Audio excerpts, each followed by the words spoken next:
കെവിനെ തിരുവനന്തപുരത്ത് അപ്രതീക്ഷിത നീക്കങ്ങളുമായിട്ടാണ് ബി.ജെ.പി മുന്നോട്ട് പോകുന്നത്. നമ്മൾ ഇത്രയും ദിവസം വിചാരിച്ചു വെച്ചിരുന്നത് ശ്രീലേഖ IPS.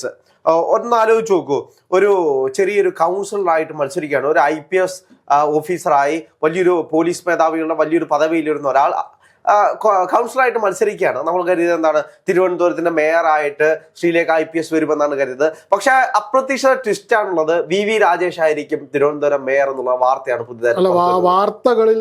തിരുവനന്തപുരംകാരൻ എന്ന നിലയിൽ വാർത്തകളിൽ എന്തുമാകട്ടെ, പക്ഷെ VV രാജേഷ് തന്നെ മേയർ ആകുമെന്ന് എനിക്ക് ഉറപ്പായിരുന്നു. ആദ്യഘട്ടം മുതലേ VV രാജേഷ് തന്നെയാണ് മേയർ ആകുന്നത്. പല ഘട്ടങ്ങളിലും VV രാജേഷിന്റെ ഇന്റർവ്യൂവിന് ഉൾപ്പെടെ മേയർ ആകുമെന്ന തലത്തിൽ നമ്മൾ ഇന്റർവ്യൂവിന് ഉൾപ്പെടെ ശ്രമിച്ചിരുന്നു. പക്ഷേ അതായത് പാർട്ടി തീരുമാനിക്കാതെ അദ്ദേഹം തരില്ല എന്നുള്ള അങ്ങനെ ഒരുപാട് ഉദ്യോഗം നടന്ന ചർച്ചകൾക്കൊടുവിൽ ഇന്നും VV രാജേഷിനെ മേയറായിട്ട് പ്രഖ്യാപിക്കാൻ ഒരുങ്ങുകയാണ്. അതായത് ശ്രീലേഖ IPSനെ സംബന്ധിച്ച് ഒരു മേയർ നഗരത്തിന്റെ പിതാവായിട്ട് വരുന്നതിൽ VV രാജേഷ് വരുന്നതിൽ ശ്രീലേഖ IPSന് പ്രത്യേകിച്ച് എതിർപ്പൊന്നുമില്ല.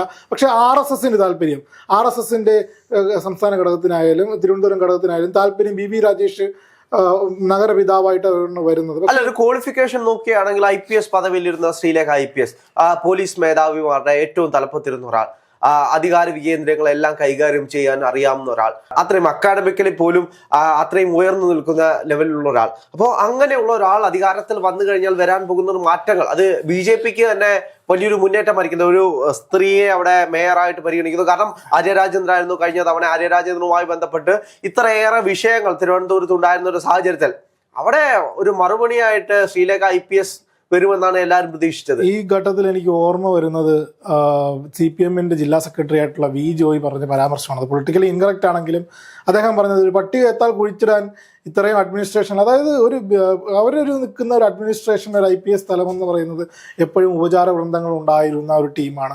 ഇലക്ഷനിൽ തന്നെ നമുക്കറിയാമായിരുന്നു. ആദ്യഘട്ടത്തിലൊന്നും പ്രചാരണത്തിൽ അവർ നേരിട്ട് ആൾക്കാരോട് സംസാരിക്കാത്ത, അതായത് ശ്രീലേഖ IPS നേരിട്ട് ആൾക്കാരോട് സംസാരിക്കാത്തൊരു പ്രശ്നമുണ്ടായിരുന്നു എന്ന് പല സുഹൃത്തുക്കളും തിരുവനന്തപുരത്ത് പറഞ്ഞിരുന്നു. കൂടെ വരുന്ന, അതായത് ക്യാൻവാസിങ്ങിനായിട്ട് അല്ലെങ്കിൽ പ്രചാരണത്തിനായിട്ട് കൂടെ വരുന്ന ആൾക്കാർ അറിയില്ലേ ശ്രീലേഖ മേഡമാണ്. അപ്പോൾ ബാക്കിയുള്ളവരെന്താണ്, എന്തോ ഒരു ബിംബം പോലെ കൊണ്ടു നിൽക്കും. പക്ഷേ രാജേഷേട്ടനെ സംബന്ധിച്ച് രാഷ്ട്രീയപരമായിട്ട് ഒരുപാട് എതിർപ്പുകൾ രാജേഷേട്ടനുമായിട്ടുണ്ട്. രാജേഷേട്ടൻ പറയുന്ന രാഷ്ട്രീയം BJPയുടെ രാഷ്ട്രീയമായിട്ടൊക്കെ എതിർപ്പുണ്ടെങ്കിലും രാജേഷേട്ടൻ വന്നൊരു വഴിയുണ്ട്. അദ്ദേഹം പാർലമെന്ററി ജനാധിപത്യത്തിൽ തോറ്റ് പഠിച്ച് ജയിച്ചിരിക്കുന്ന ഒരാളാണ് അദ്ദേഹം.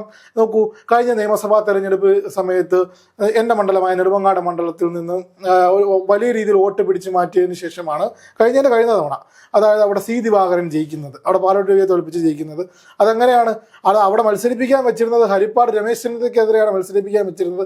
അവിടുന്നാണ് നെടുമങ്ങാടേക്ക് പോകുന്നത്, അവിടെ തോൽക്കുന്നു.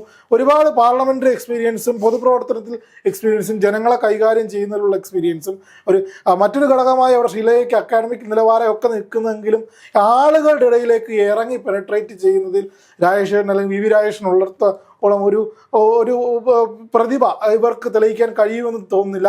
അതുപോലെ കഴിഞ്ഞ 5 വർഷം കാലം നോക്കൂ, ഈ ശ്രീലേഖയൊക്കെ നൂലിൽ കെട്ടി ഇറക്കിയതാണെന്നേ പറയാൻ പറ്റൂ. അവിടെ കിടന്ന് ആര്യ രാജേന്ദ്രനെതിരെയും CPMന്റെ ഭരണത്തിനെതിരെയും കൃത്യമായി കാര്യങ്ങൾ, അതായത് അഴിമതി ആരോപണങ്ങൾ വന്ന സമയത്തും അല്ലെങ്കിൽ ആര്യ രാജേന്ദ്ര ഭരണപ്രയോഗം വന്ന സമയത്തും മറ്റു കാര്യങ്ങളിലുമെല്ലാം കൗൺസിലിൽ കിടന്ന് അടിയുണ്ടാക്കുകയും BJPക്ക് വേണ്ടി ശക്തമായി പണിയെടുക്കുന്നവരെ ആക്കണോ. ശ്രീലേഖ IPS മേയർ ആയി കഴിഞ്ഞാൽ ഫ്ലോപ്പ് ആയിരിക്കുമെന്ന് BJP മുൻകൂട്ടി കണ്ടതുകൊണ്ട് അല്ല, BJPക്ക് വേറൊരു ആൾട്ടർനേറ്റീവ് പ്ലാൻ ഉണ്ട് എന്നാണ് എനിക്ക് തോന്നുന്നത്. ശ്രീലേഖ IPSനെ നിയമസഭയിലേക്ക് അയക്കുന്നതിനുള്ള മുന്നോടിയായിട്ടുള്ള ഒരു പദ്ധതിയാണ് ഇതെന്നാണ് തോന്നുന്നത്. അതായത് കഴിഞ്ഞ തവണ പൂജപ്പുരയിൽ നിന്നാണ് VV രാജേഷ് ജയിച്ചു വന്നത്. അവിടെ അറിയാം അവിടെ വീണ്ടും ഇലക്ഷൻ സംഭവിക്കാൻ, അതായത് അത്തരത്തിൽ വിജയിച്ചാൽ, അതായത് നിയമസഭയിലേക്ക് വിജയിച്ചാൽ അത്തരത്തിൽ.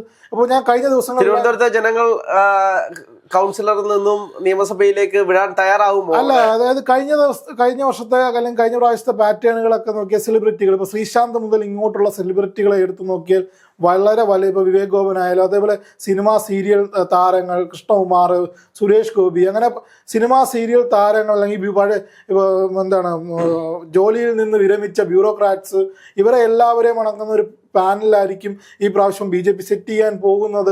ആ ഒരു ഭാഗമായി തിരുവനന്തപുരത്ത് നിന്ന് 3 സീറ്റുകൾ വരെ പ്രതീക്ഷിക്കുന്ന ഒരു സാഹചര്യത്തിൽ ശ്രീലേക്ക് ഒരു സീറ്റിലേക്ക് എത്തിക്കാൻ, അതായത് അവർ കരുതുന്ന കുറച്ച് സീറ്റുകളുണ്ടല്ലോ, നേമം, കഴക്കൂട്ടം, വട്ടിയൂർക്കാവ് തുടങ്ങിയ സീറ്റുകൾ, അർബൻ കേന്ദ്രീകൃതമായ സീറ്റുകളിൽ ഏതെങ്കിലും ഒന്നിലേക്ക് എത്താൻ സാധ്യതയുണ്ട്. അതൊക്കെ BJP തീരുമാനിക്കേണ്ട കാര്യമാണ്. പക്ഷേ വി രാജേഷിന് അർഹതപ്പെട്ട അംഗീകാരമാണ്. അദ്ദേഹത്തിന് കഴിഞ്ഞ പ്രാവശ്യം പൂജപ്പുരയിൽ നിന്ന് മത്സരിച്ച് കൗൺസിലിന്റെ ഭാഗമായി നിന്ന് BJPക്ക് വേണ്ടി അഹോരാത്രം പണിയെടുത്ത ഒരു വ്യക്തിയാണ്. അദ്ദേഹത്തിന്റെ പൊളിറ്റിക്സിനോട് തീർത്തും എതിർപ്പ് കൊണ്ട് പറയട്ടെ, വ്യക്തിപരമായ പൊതുപ്രവർത്തന രംഗത്ത് ഇത്രയും മികവാർന്ന പ്രവർത്തനം, ആളുകൾക്കിടയിലേക്ക് ഇറങ്ങിച്ചെന്ന് പ്രവർത്തിക്കാൻ കഴിയുന്ന ഒരു വ്യക്തി, അതായത് പൊളിറ്റിക്സ് മാറ്റി വെച്ചാൽ അദ്ദേഹം നല്ലൊരു പൊതുപ്രവർത്തകനാണ്. അതായത് പറഞ്ഞ പൊളിറ്റിക്സിനോട് നമുക്ക് BJPയുടെ പൊളിറ്റിക്സിനോട് പല കാര്യങ്ങളിലും നമുക്ക് എതിർപ്പുണ്ട്, അംഗീകരിക്കാൻ കഴിയാത്ത ഒന്ന് ആണ്.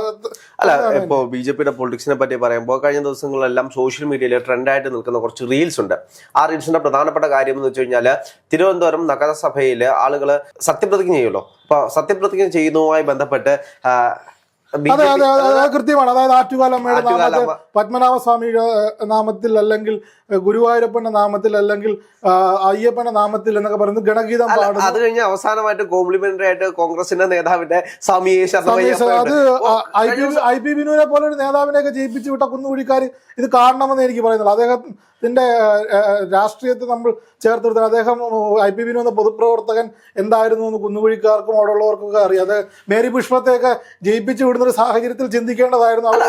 അത് ആലോചിക്കണം. ഭരണഘടന ഉയർത്തിപ്പിടിച്ചുകൊണ്ട് അയ്യപ്പന്റെ നാമത്തിൽ സത്യപ്രതിജ്ഞ ചെയ്ത കോൺഗ്രസിന്റെ മതേതരത്തിന്റെ മൂല്യം അത് അന്ന് നമുക്ക് അല്ല, അയ്യപ്പനെ വിളിക്കുമ്പോൾ അതിനകത്ത് വേറെ ട്വിസ്റ്റ് എന്ന് വെച്ച് കഴിഞ്ഞാല് ശബരിമല വിഷയം നടക്കുകയാണ്, അതുമായി ബന്ധപ്പെട്ട് അയ്യപ്പനെ വിളിച്ചാണെങ്കിലും പറയാതിരിക്കാൻ കഴിയില്ല. കാരണം CPM-നെ ട്രോളറിന് ഇതിലും വലിയൊരു സാധനം ഇപ്പോ ഇല്ല എന്നാണ് അറിയാൻ കഴിയുന്നത്.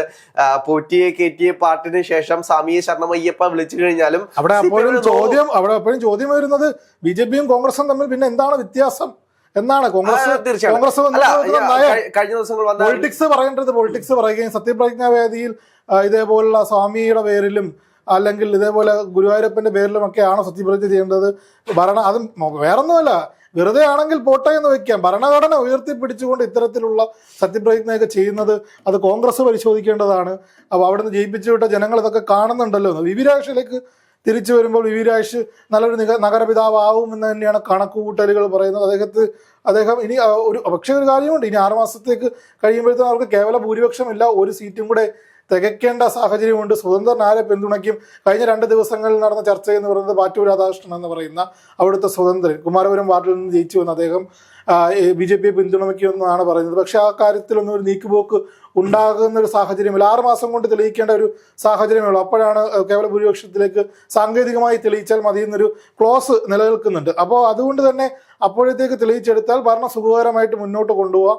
എന്തായാലും BJP ഇനി 5 വർഷം അവിടെ ഭരിക്കും. അവിടെ അതായത് വലിയൊരു സ്ട്രോങ് ടീമാണ്. ഇപ്പോൾ കരമന അജിത്തിനെ പോലെ, അല്ലെങ്കിൽ ശ്രീലേഖ IPSനെ പോലെ, അല്ലെങ്കിൽ VV രാജേഷിനെ പോലെ, അതായത് മഹാരാജി ഭവൻ ഇരിക്കുന്ന അല്ലെങ്കിൽ തലസ്ഥാനം എന്ന് പറയുന്നത് BJPക്ക് പെനട്രേറ്റ് ചെയ്യാൻ പറ്റുന്ന വലിയൊരു അവസരമാണ്. അതെങ്ങനെ ഉപയോഗിക്കും? VV രാജേഷ് എന്ന പൊതുപ്രവർത്തനം സംബന്ധിച്ച് വലിയ വിഷയങ്ങളൊന്നുമില്ല. ചാനൽ ചർച്ചകളിലൊക്കെ നമുക്കറിയാം BJPക്ക് വേണ്ടി അത് ഏത് രാഷ്ട്രീയ പാർട്ടി ആയാലും, ഇപ്പോൾ കോൺഗ്രസിന്റെ ആയാലും CPM-ന്റെ ആയാലും BJPയുടെ ആയാലും പണിയെടുത്തവരെ ആക്കാം. ശ്രീലേഖ IPSനെ നൂലിൽ കെട്ടി ഇറക്കിയതാണ്. അവർ ഇതുവരെ അവരുടെ IPS ജീവിതം കഴിഞ്ഞു, വിരമിക്കൽ ജീവിതം. ഇപ്പോൾ പല CPM-കാരെ പറ്റി നമ്മൾ പറയും, സർവീസിൽ നിന്ന് വിരമിച്ചതിന് ശേഷം രാഷ്ട്രീയ പ്രവർത്തനം നടത്തുന്നവർക്കെതിരെ വിമർശനമുണ്ട്. കോൺഗ്രസിലും അതേപോലെ ഉണ്ട്. BJPയിലേക്ക് വരുമ്പോൾ ഇത്തരത്തിലുള്ള ബ്യൂറോക്രാറ്റ്സുകൾ, അല്ലെങ്കിൽ ഇത്തരം അക്കാഡമിക് നിലവാരം പുലർത്തുന്നവരെ, അല്ലെങ്കിൽ കുറച്ച് സ്റ്റാറ്റസ് ഉയർന്നവരെയൊക്കെ നൂലിൽ കെട്ടി ഇറക്കുമ്പോൾ താഴെത്തട്ടിൽ മറ്റ് സമരം ചെയ്തും അടികൊണ്ടും അല്ലെങ്കിൽ തെറി വിളിച്ചും എന്താണ് ആശയപരമായിട്ടുള്ള യുദ്ധം നടത്തിയും പാർട്ടി ഡിഫൻസ് ആവുന്ന കാര്യങ്ങൾ വരുമ്പോൾ ചാനൽ ചർച്ചകൾ കയറിയിരുന്ന് എല്ലാവരെയും വായിരിക്കുന്നത് കേട്ടും ഇവിടുത്തെ മുഖ്യധാര മാധ്യമങ്ങളുടെ എന്താണ് ആട്ടും തുപ്പും കേട്ടും അവർ പറയുന്നതിനെ ഡിഫൻസ് ചെയ്തും അത്തരത്തിൽ വന്നൊരു നേതാവാണ് വി രാജേഷ്. വി രാജേഷൻ അപ്പം പൊളിറ്റിക്സ് മാറി നിർത്തിയാൽ അദ്ദേഹം എന്ന വ്യക്തിക്ക് അത് അർഹതപ്പെട്ടതാണ്. അടിത്തട്ടിൽ നിന്ന് പണിയെടുത്ത വ്യക്തിയാണ്. അപ്പോൾ അർഹതപ്പെട്ടവരുടെ കയ്യിലേക്കാണ് കൃത്യമായിട്ട്. എന്താണെങ്കിലും തിരുവനന്തപുരത്ത് മറ്റൊരു ട്വിസ്റ്റ് വരാതിരിക്കാൻ വേണ്ടി നമുക്ക് കാത്തിരിക്കാം.